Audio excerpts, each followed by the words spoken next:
What a mess. Section 230 hearing today with CEOs of Google, Twitter, and Facebook.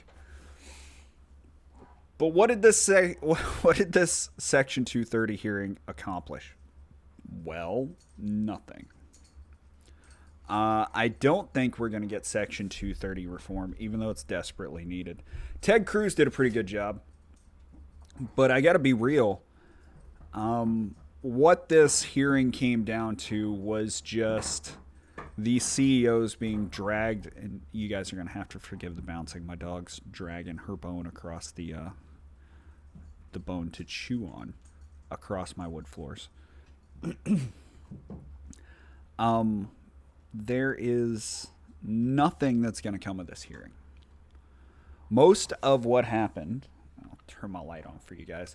Most of what happened was just them getting chewed out. That's it. It's not. It's not even gonna affect them in the slightest bit. They lie before. They lie before the Senate. The Senate here in this hearing, and that's it. Like, I wish I could sum this up in a better way, other than three CEOs got a Senate ass chewing. But there's no better way to sum it up than that. It's ridiculous. What should have happened today is they should have been interviewed, and then changes should have been proposed and sent down to be passed into law. Instead, again, Senate ass chewing. Before we get started, don't forget to, before we get going, don't forget to like the video and leave me a comment, subscribe, and share this video out if you guys enjoy the content. Ted Cruz yelled. His Democratic colleague Brian Schatz called the hearing in which he was speaking a sham. Committee Chair Roger Wicker couldn't pronounce the last name of Google CEO. Just another day on Capitol Hill. In a contentious hearing, the CEOs of Facebook, Google, and Twitter were questioned by senators on the Commerce Committee over their content moderation policies. Some demanded more transparency, while others sought explanation on a few specific cases. The hearing was meant to focus on a crucial law known as Section 230 that protects a company's ability to moderate content as they see fit. Not really. No, what Section 230 does is it prevents them from being able to be sued as long as they're not acting as publishers. It withholds liability for what users publish on their platforms. That's an important distinction, right? It doesn't tell them that they can moderate content as they see fit. It tells them that if someone says something outlandish, they don't have to be held responsible for it. If someone is using Twitter to say, I don't know, organize riots, which is illegal, by the way, organize riots and looting and attacks on police, Twitter can't be held liable for those actions. Otherwise, without Section 230, Twitter could be taken down just like the group. It's a callback to when we had phones hanging on our walls, and you had to hit the rotary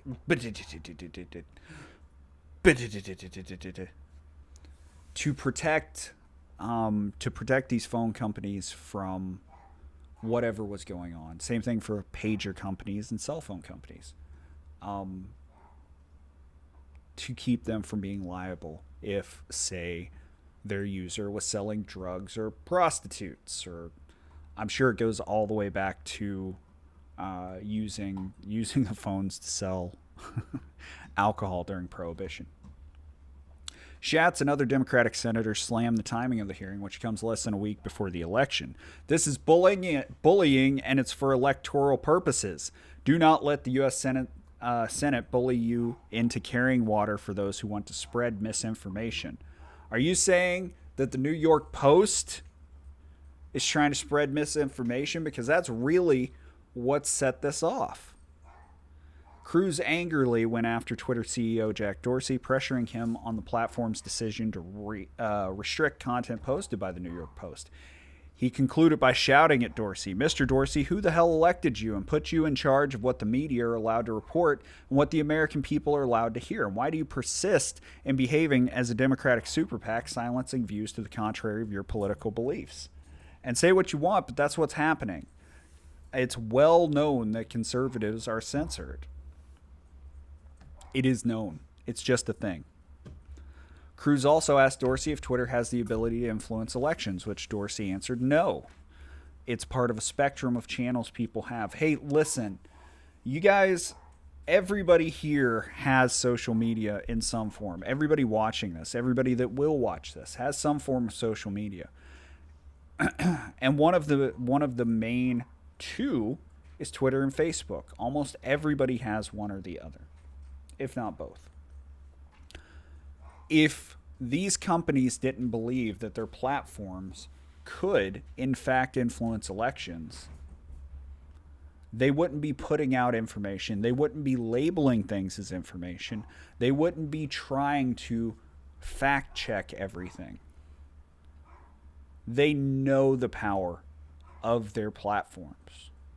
And Google, their employees have been caught saying they have the power to and will prevent another Trump situation in the future. What is there to deny there?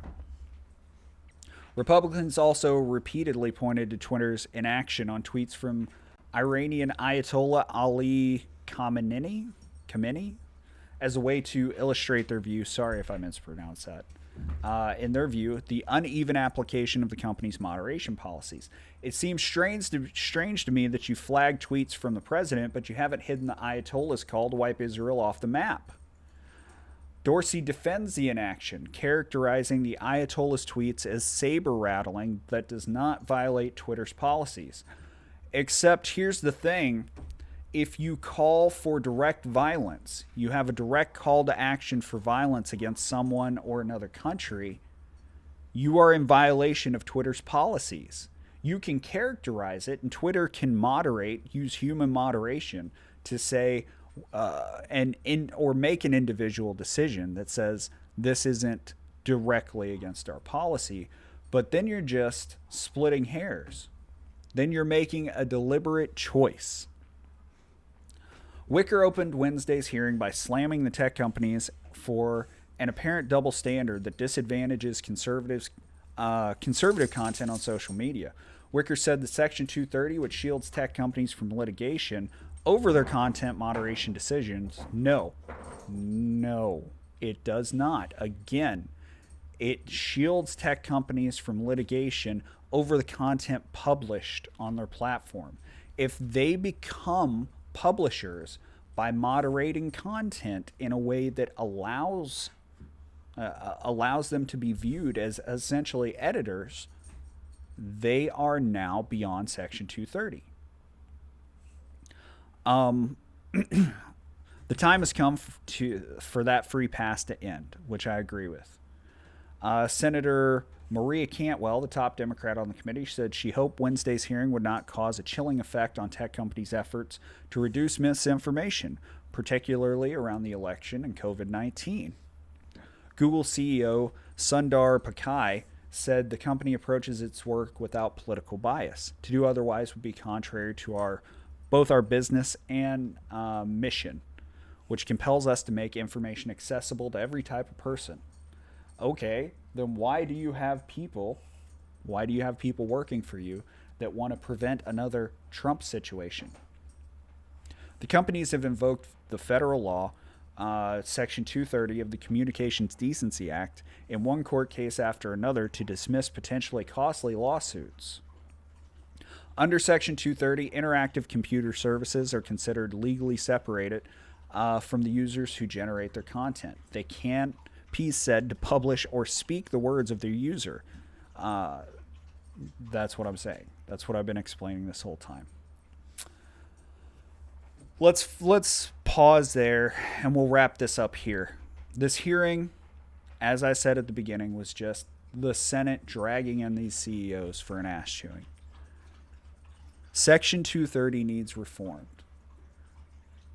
And it needs reformed in a way that if provable bias exists, the companies now are opened up to litigation from those who are discriminated against.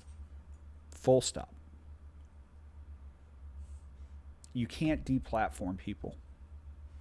Alex Jones is a great example of this. And despite everything he's been wrong about, he's been right about a lot of stuff too. And what have you done by deplatforming him? Nothing. You've just pushed something down the slippery slope. And the more people this affects on both sides, because it will bite the left just as hard as it's biting the right, the more people it affects, the more people will come around to the idea that Section 230 needs reformed. Bad speech is countered with good speech, not with censorship. That's all I got for this evening, boys and girls. I will catch you guys tomorrow. Have a great evening.